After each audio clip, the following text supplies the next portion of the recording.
आज की वीडियो में हम लोग पढ़ेंगे strength of acid and bases. Acid और बेस का स्ट्रेंथ से क्या मतलब है। देखिए एसिड का स्ट्रेंथ क्या होता है। एसिड का जो स्ट्रेंथ होता है वो H+ आयन के कंसंट्रेशन की वजह से होता है। ओके, जितना ज़्यादा H+ आयन का कंसंट्रेशन होगा उतना ज़्यादा एसिड का स्ट्रेंथ होगा, और जितना ज़्यादा बेस में OH- आयन का कंसंट्रेशन होगा उतना बेस का स्ट्रेंथ ज़्यादा होगा। तो सिंपली कह सकते हैं H+ आयन और OH- आयन का कंसंट्रेशन से हम लोग बता सकते हैं कि एसिड और बेस का स्ट्रेंथ ज़्यादा है या कम है। लेकिन इसे मेजर करने के लिए कुछ और भी पैरामीटर का जरूरत पड़ता है। तो H+ और OH- आयन, स्पेशली हम लोग H+ आयन का कंसंट्रेशन मेजर करने के लिए जिस स्केल का यूज़ करते हैं उसको हम लोग pH स्केल कहते हैं। क्या कहते हैं? pH स्केल कहते हैं। pH स्केल क्या है? pH का फुल फॉर्म क्या होता है? pH का फुल फॉर्म होता है पावर ऑफ हाइड्रोजन। क्या कहते हैं हम लोग इसको हम लोग कहते हैं power of hydrogen. Okay, power of hydrogen या हाइड्रोजन आयन कंसंट्रेशन। ओके, तो हम लोग अब आगे समझते हैं कि pH स्केल आखिर क्या होता है। ये pH स्केल क्या चीज है, इसे हम लोग समझने की कोशिश करते हैं। pH स्केल क्या है? pH एक ऐसा पैमाना है, एक ऐसा स्केल है जिससे हम लोग एसिड का और बेस का स्ट्रेंथ चेक करते हैं। मैं लिख देता हूं, क्या चेक करते हैं? एसिड एंड बेस का हम लोग स्ट्रेंथ चेक करते हैं। क्या चेक करते हैं? स्ट्रेंथ मीन्स आपका एसिड और बेस कितना ज़्यादा स्ट्रॉन्ग है या वीक है, कितना पावरफुल है, उसे चेक करने के लिए हम लोग कौन सा स्केल यूज़ करते हैं? pH स्केल यूज़ करते हैं। ओके, pH स्केल कितना होता है? pH स्केल 0 to 14 होता है। ज़रा ध्यान से देखेंगे, 7 जो नंबर है, pH का वैल्यू अगर 7 हो जाए तो 7 पे आपका सॉल्यूशन न्यूट्रल होता है। न्यूट्रल, ना ही ये एसिडिक है और ना ही ये बेसिक है। और pH स्केल में 0 to 7, ध्यान दीजिएगा, 0 to 7 जो वैल्यू होता है वो आपका एसिडिक वैल्यू को रिप्रेजेंट करता है। किसको रिप्रेजेंट करता है? एसिड को रिप्रेजेंट करता है। जबकि वहीं दूसरी तरफ 7 to 14 का जो वैल्यू होता है वो किसको रिप्रेजेंट करता है? ये वैल्यू बेस को रिप्रेजेंट करता है। अब सवाल है कि ये वैल्यू किधर बढ़ता है और किधर घटता है, इसे हम लोग समझने की कोशिश करते हैं। तो जो एसिड का वैल्यू होता है ये आपका 7 to 0 की तरफ इंक्रीज करता है। देखिए मैं इधर ऐसे एरो खींच दे रहा हूं, ये एरो के डायरेक्शन में इंक्रीज करता है। ओके, वहीं दूसरी तरफ बेस का वैल्यू 7 to 14 इंक्रीज करता है। ओके, मैं इसमें लिख दूं, हम लोग क्या देख सकते हैं? एसिड का वैल्यू किधर से किधर इंक्रीज करता है? एसिड का वैल्यू 7 to 0 की तरफ इंक्रीज करता है और बेस का वैल्यू 7 to 14 की तरफ इंक्रीज करता है। एक एग्जांपल ले लेते हैं। ओके, तो एग्जांपल से समझने की कोशिश करते हैं। हमारे पास दो बीकर में दो सॉल्यूशन लिया गया है। एक बीकर A और दूसरा बीकर B। ओके, मैं इसका नाम A दे दूं और सेकंड वाले का नाम B। A और B दोनों कंटेनर में दो सॉल्यूशन है। दोनों सॉल्यूशन का अलग अलग pH वैल्यू है। मान लेते हैं A कंटेनर का जो pH का वैल्यू है वो दिया हुआ है आपको 3, और वहीं B कंटेनर का जो pH का वैल्यू है वो दिया हुआ है 5।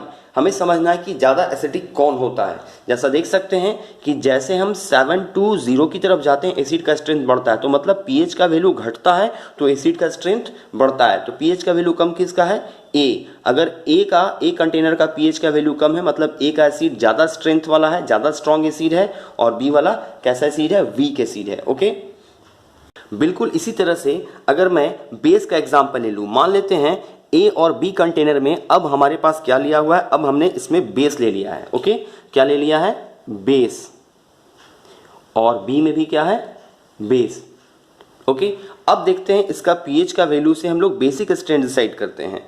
तो मान लेते हैं A सॉल्यूशन का जो pH का वैल्यू होगा वो है 9, वहीं दूसरी तरफ B सॉल्यूशन का जो pH का वैल्यू है वो है 12।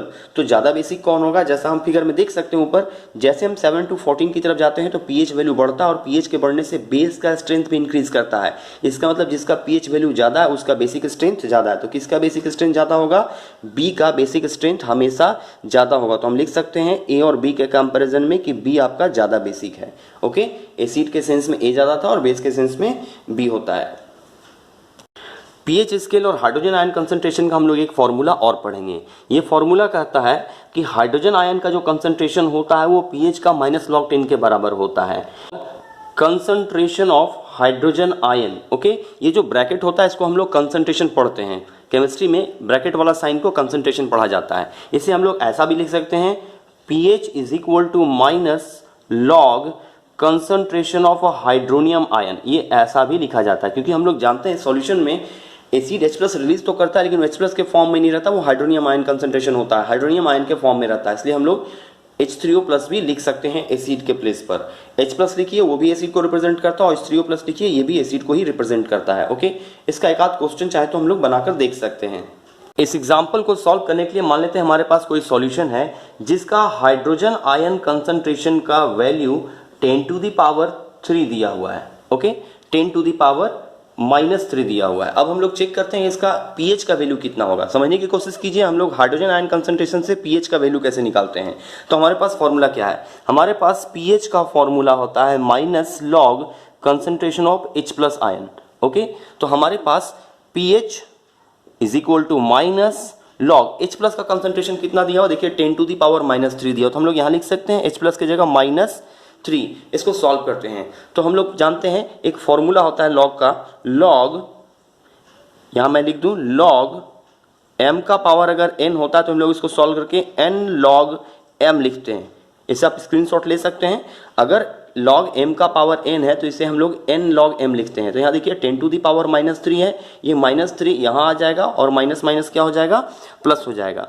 देखते हैं तो हम लोग लिख सकते हैं pH इज इक्वल टू ये माइनस और ये -3 log 10।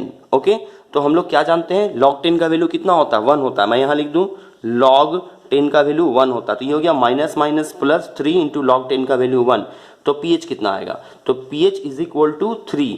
तो हम लोग क्या देखें, हाइड्रोजन आयन कंसंट्रेशन का वैल्यू अगर 10⁻³ है तो इसका pH का वैल्यू कितना आता है, 3 आता है। अगर इसका pH का वैल्यू 3 आता है, इसका मतलब क्या, इसका मतलब ये कि इस कंटेनर में जो भी लिक्विड है वो कैसा है, वो एसिड है।